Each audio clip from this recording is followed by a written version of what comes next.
Since Putin invaded Ukraine, a multinational coalition led by the United States imposed severe sanctions against Russia. The Chinese Communist Party, however, has been supporting Russia through publicity and propaganda. It has mobilized its army of online trolls to promote a pro-war narrative and export its media propaganda to other parts of the world. In China, Russian products have become hot commodities and are selling out, and the prices of Russia-related stocks are soaring in China's stock markets. As the little pinks cheer for Putin and Russia, they are clashing with one Chinese man who refuses to go along with the party line. He is fighting two wars, one on the ground with the Russians in his host country, and the other online with his so-called patriotic countrymen. Hello everyone, welcome to my show. Welcome to Lei's Real Talk. I'm Lei. The CCP's propaganda department has been busy directing its army of online trolls, the 50 Cent Party and the Little Pink, in pro-Russia and pro-war propaganda campaigns. It's also exporting this narrative beyond China through advertisement on Facebook. According to the U.S. news site Axios, CCP mouthpiece CGTN has placed at least 21 ads on Facebook this month. Most are news stories about the war in Ukraine with a pro-Russia line. CGTN has 120 million followers on Facebook and 2.4 million on Instagram. Meta, Facebook's parent company, announced that it has banned Russian official media from advertising. But Meta has not stopped China from using its state media to buy ads that push a pro-Russian line. According to Axios research, the ads target Hong Kong, Kazakhstan, Uzbekistan, Turkmenistan, Azerbaijan, and Tajikistan. The CCP has also helped the Russian embassy in Beijing sell out of Russian products through JD.com, one of China's largest e-commerce platforms. According to a 2021 video on its website, the online store is the official retail platform authorized by the Russian embassy and is supported by the Shanxi provincial government, the Russian Trade Representative Office, and JD.com. Дорогие китайские друзья, спасибо за вашу поддержку России и российского павильона в частности. Она ценна как никогда раньше. В этой сложной и непрерывно меняющейся ситуации в мире мы еще раз ощутили руку помощи наших верных братьев и отзывчивых соседей. The store sold out of all sorts of Russian snacks, chocolates, teas, and consumer products on March 2nd, and the number of Chinese fans of the Russian store grew by 200,000 in one day. Some products started to pre-sell back orders. The sale went beyond Russians' expectations, and the head of the Russian Federation Chamber of Commerce in China posted a video on the store's homepage appealing to the Chinese to buy sensibly. Meanwhile, the Chinese frantically put money toward Russia-affiliated stocks. As Western investors find Russian assets toxic now, Chinese retail investors are betting on closer economic ties between China and Russia, and shares of companies that have a Russian footprint have soared. Jingzhou Port, China's northern seaport with direct shipping routes to Russia, saw its stock shoot up over 94% on the Shanghai Stock Exchange during the first week of the war, after the port warned investors repeatedly that its stocks are overvalued. Tianshun Supply Chain, a logistics company in Xinjiang, which shares a 60-mile border with Russia, also jumped 95% on the Shenzhen Stock Exchange over a period of 7 days. Toll road operators, rail freight services, and logistics firms that have a footprint in Russia have seen surging stock prices since the war began. Some experts believe that this propaganda-induced consumer enthusiasm will be short-lived. It's likely engineered by the CCP's propaganda department specifically for the little pinks to use for publicity purposes. By the way, the term little pink refers to young Chinese nationalists who defend and promote the CCP narratives and condemn those who criticize the CCP. Unlike the 50 Cent Party, little pinks are not paid and do the work as a result of their nationalistic upbringing and brainwashing. Many are CCP Youth League members. The CCP color is red, so the name Little Pink describes these young people's state of being semi-red.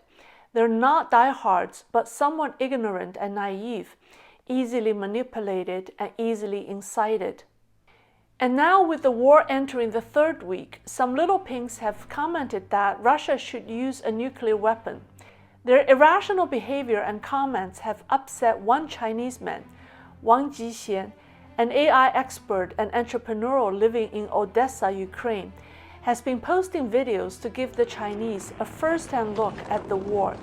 He described what he and Ukrainians went through during the war in response to the Little Pink's comments.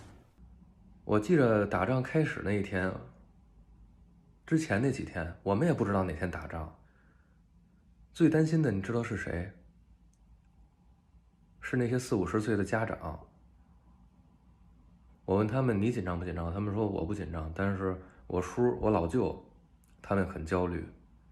Wang said that his young Ukrainian employees, colleagues, and lawyer were drafted to fight in the war.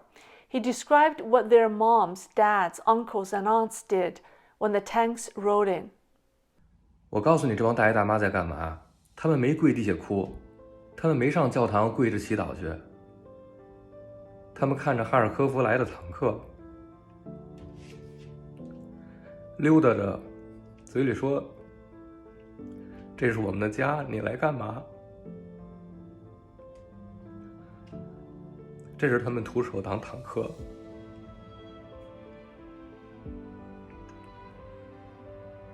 对不起。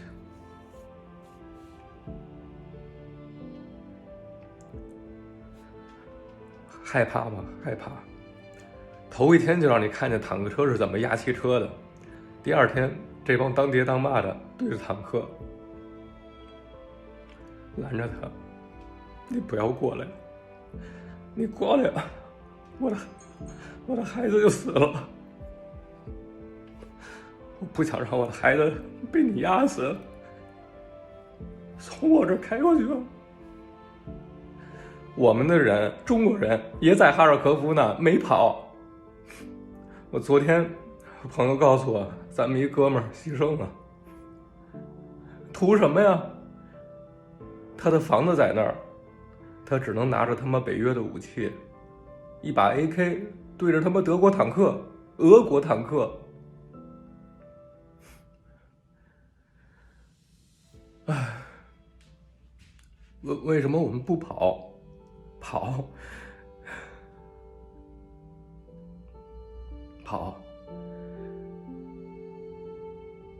我不能暴露我朋友的名字，他不能说话，我替他说。他妈孩子在这儿，他老婆在这儿，他老婆是乌克兰人，他孩子还小，对，他可以回国，把家扔了，把老婆孩子扔这儿。这他妈是人干的事儿吗？我跑？为什么不回国？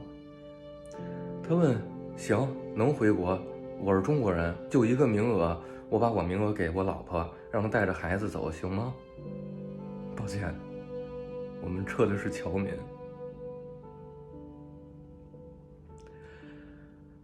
理解，没问题，这个是人家国家的事儿。行，所以